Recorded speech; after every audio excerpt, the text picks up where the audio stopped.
At 86, Tom Brokaw finally told the truth about Savannah Guthrie.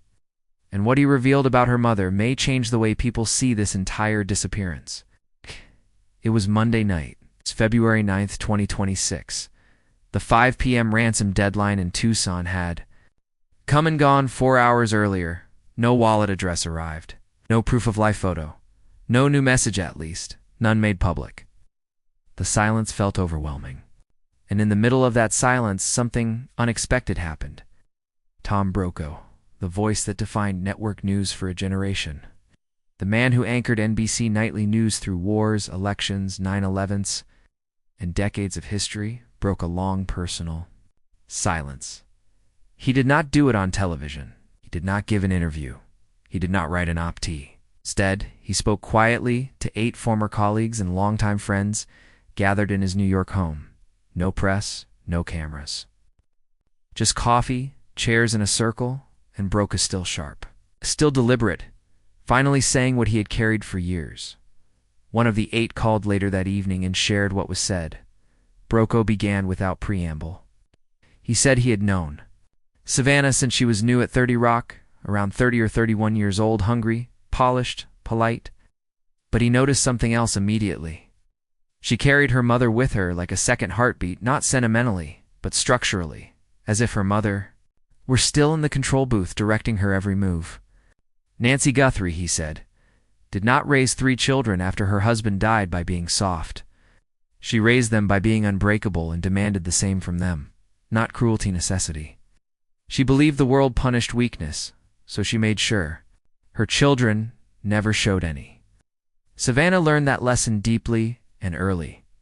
When Savannah was offered the co-honker chair on the Today Show, the biggest promotion of her career, she didn't call her agent or her husband first. She called her mother. Nancy's response, according to Savannah, was simple. Don't let it go to your head. Don't let them see you sweat. You're there to work, not to be liked.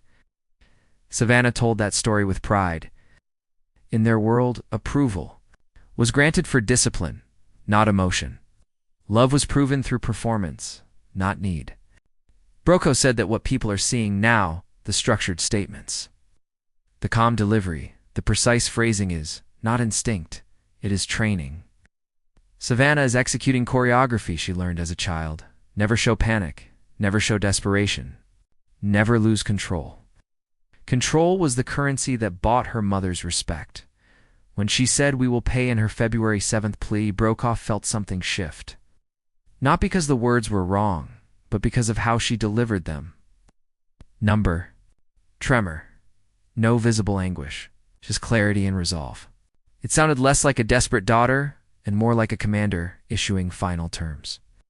Brokaw said he had only seen Savannah cry twice in all the years he had known her. Both times she stopped herself within seconds, wiped her eyes, smiled, and moved on.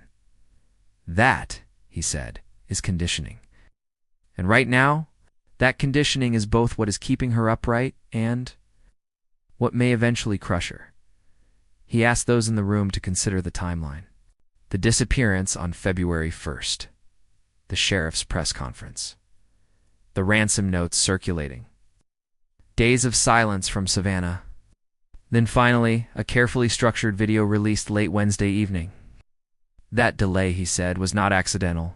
She waited until she could speak perfectly, until she could thank people first, describe her mother with dignity, and address the captor without visible collapse. Most daughters would have gone live immediately, sobbing and pleading. Savannah waited until she could meet the standard she was raised to meet.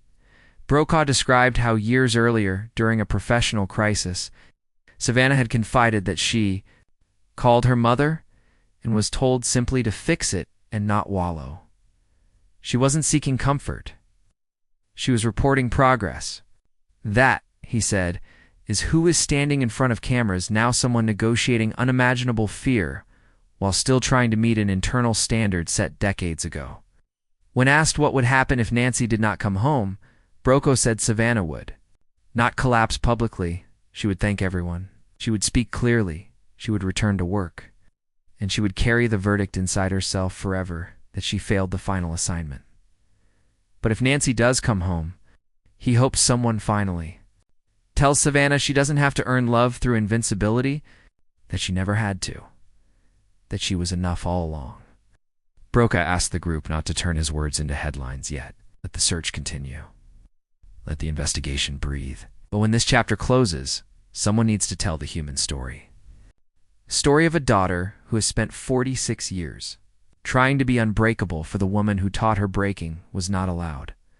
As the night deepened and the desert outside Tucson grew cold, the deadline had passed and the silence remained.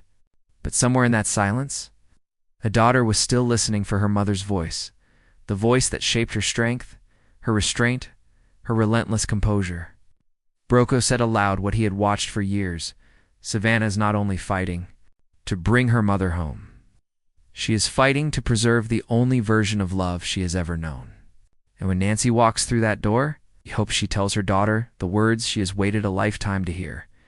You don't have to be perfect anymore. You never did. The room had grown quieter as the afternoon stretched on, the weight of what had been said settling into the spaces between sentences. Tom Brokaw did not raise his voice. He never needed to. Had spent a lifetime understanding that the most powerful truths are delivered calmly. He told them that what worried him most was not the cameras, not the ransom deadline, not even the silence from the captors. What worried him was the internal clock Savannah had been living with since childhood, the clock that measures worth by composure. He said that when you grow up in a house where strength is survival, you don't just learn to be strong. You learn to equate strength with love. You begin to believe that the moment you crack, affection disappears. That belief doesn't vanish with adulthood. It follows you into marriage, into motherhood, into boardrooms and studios, and eventually into crises like this one. Savannah is not simply responding to a kidnapping, he said. She is responding to a lifetime of training that says, if you falter, now you fail. Brokaw reflected on how many times he had watched her in hypersure moments on air-breaking news, political confrontations, emotional interviews, and how rarely she allowed anything unscripted to show. Even when guests cried in front of her, even when tragedy unfolded live, she remained steady. That steadiness built trust with viewers. It made her formidable. But he wondered aloud what it cost her privately. The public sees composure and calls it strength. The child inside may experience it as obligation. He told the group that in the coming days, people would analyze every blink, every breath, every word Savannah speaks. They would debate strategy. They would speculate about negotiations. Would measure tone and timing. But almost no one would recognize the deeper layer, the daughter still trying to pass a test that began decades ago. And that, he said, is the part that deserves compassion. He also acknowledged something more uncomfortable. Conditioning like that can be both a gift and a trap. It builds resilience that most people never develop. It allows someone to function. When others freeze, it can hold a family together in moments of chaos. But it can also prevent healing. If Nancy returns safely, Savannah will still have to confront the exhaustion of carrying armor for most of her life. If Nancy does not return, the armor may harden permanently. Brokaw ended his reflections by saying that the world often misunderstands women like Savannah. They are praised for being unshakable. They are rewarded for never appearing overwhelmed. But rarely does anyone ask whether they were ever given permission to be otherwise, he said he hopes.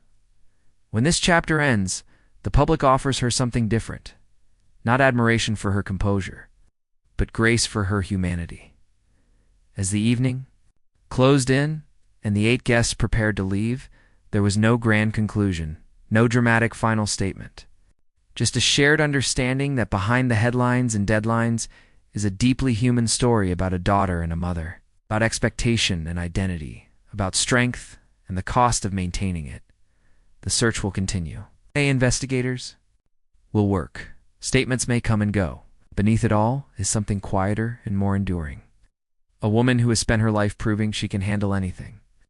Now facing the one situation that cannot be controlled through discipline alone, and whether this story ends in relief or heartbreak, the greater truth remains. No one should have to earn love through perfection. No daughter should believe composure is the price of belonging. That, Brokaw seemed to suggest, is the part we should remember long after the cameras turn away. As the last of the guests stepped out into the cold evening air, the conversation did not feel finished, felt suspended, like everything else surrounding this case. Tom Brokaw remained seated for a moment after the door closed, hands folded. Eyes distant, not as an anchor dissecting a headline, but as a man thinking about a young reporter he once watched find her footing in the halls of 30 Rock. He had seen ambition before. He had seen talent, polish, and discipline. What he had seen in Savannah Guthrie was something quieter but more relentless, a need to get it right, not just professionally, personally, morally, filially. She did not merely want to succeed. She wanted to justify the sacrifices that shaped her childhood. And that distinction, Brokaw suggested, is everything. In the days ahead, Savannah will likely continue appearing composed. She will thank law enforcement. She will acknowledge the public's support. She will speak carefully about her mother's character, about hope, about faith. She will choose words like someone assembling glass, precise, intentional, careful, not to shatter. Viewers may interpret that as control. Some may even misinterpret it as distance. But what Brokaw wanted understood is that composure for her is not distance. It is devotion. He reflected that there is a particular kind of daughter who grows up determined to repay a debt that was never actually owed. A daughter who watched a parent endure hardship and decided silently that she would never add to that burden, that she would be exceptional, uncomplaining, resilient, so her mother would never have to worry again. Over time, that promise becomes identity. When crisis strikes, identity does not dissolve. It intensifies. Brokaw admitted that part of him wishes Savannah would allow herself one unguarded moment, one visible crack. Not because it would make better television, but because it would free her from the illusion that perfection is protection. Yet he also understood why she likely will not. Strength is the language in which you were loved. Vulnerability can feel like forgetting how to speak. He told the group that the public often romanticizes unbreakable women. We call them pillars. We call them iron-willed. Celebrate their steadiness. We rarely ask who taught them they were not allowed to fall. We rarely consider what happens when they finally do. As the night deepened, Tucson remained quiet. The deadline had passed. The search continued. Somewhere, perhaps in a dim room or a silent stretch of desert, Nancy's fate hung in uncertainty. And somewhere else, under studio lights or in the privacy of her own home, Savannah continued doing what she has always done, handling it. Whether this story ends in reunion or in mourning, Brokaw's message was clear. This is not only a story about a crime. It is a story about inheritance, about the invisible codes passed from parent to child, about the ways love can be both fierce and demanding, about how survival skills forged in one generation echo in the next, and when the cameras eventually move on, when headlines shrink and updates slow, Savannah will still be living with whatever this outcome brings. If her mother walks through the door, there may be tears in private, but composure in public. If she does not, there will likely be grace under pressure and gratitude expressed clearly. But beneath either ending will be the same lifelong question. She has carried, did I do enough? Grow. Hopes that one day the answer she hears, whether from her mother, from her family, or from within herself, is simple and unqualified. Yes, you did enough. You were always enough. In the days that follow, the public narrative will keep moving. Analysts will dissect the investigation. Commentators will debate negotiation strategy. Online voices will amplify theories, timelines, and fragments of information. But underneath the noise, something far more intimate will be unfolding. Private reckoning that no press conference can capture, Tom Brokaw understood that better than most. He had spent decades watching stories swell and then fade, watching the world consume tragedy in cycles. What lingers, he knew, is not the headline, but the imprint it leaves on the people at the center. And for Savannah Guthrie, this moment will mark a before and an after, regardless of outcome. If Nancy is found and brought home, there will be relief so powerful it feels like collapse. The cameras may capture smiles, gratitude, maybe even laughter through tears. But later, When the house is quiet and the adrenaline drains away, Savannah may feel something unfamiliar, exhaustion without performance. For the first time, the test would be over. The proving would be paused. And in that pause, she may realize just how heavy the armor has been.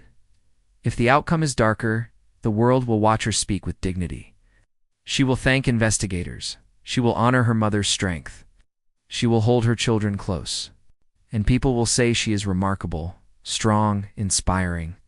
What they may not see is the silent conversation inside her, the echo of every lesson about never breaking, never failing, never being less than unshakable. Grief, when filtered through that code, becomes something carried alone. Brokaw's reflection was not an indictment of Nancy. It was not a judgment of a parenting style forged in hardship. It was an observation about inheritance, about how resilience, once necessary for survival, can become a lifelong contract, about how children absorb not only their parents' love, but their fears, their rules, their unspoken expectations, and how those rules can shape the way they respond to crisis. Decades later, there is a particular loneliness in being the strong one, the dependable one, the one who fixes instead of falters. People lean on you, they admire you, they assume you don't need holding because you are always the one doing the holding. Savannah has lived much of her life in that role, professionally and personally. Now, in the most fragile moment imaginable, she is still inhabiting it. Perhaps the deepest truth Brokaw offered was this: strength and softness are not opposites. They are partners. One protects, the other heals. A life lived entirely in strength can function, succeed, even inspire. But healing often requires something else, the willingness to be seen without armor. As the investigation continues and the days stretch forward, the world will keep refreshing for updates. But somewhere beyond the headlines, a daughter is still navigating the narrow space between composure and collapse, between devotion and self-forgiveness. She is still trying to honor the woman who shaped her while also surviving the fear of losing her. And maybe, when this chapter closes, however it closes, the most important moment will not be the public statement or the final press conference. It will be a quieter exchange, a look, a sentence, words that loosen a lifelong knot.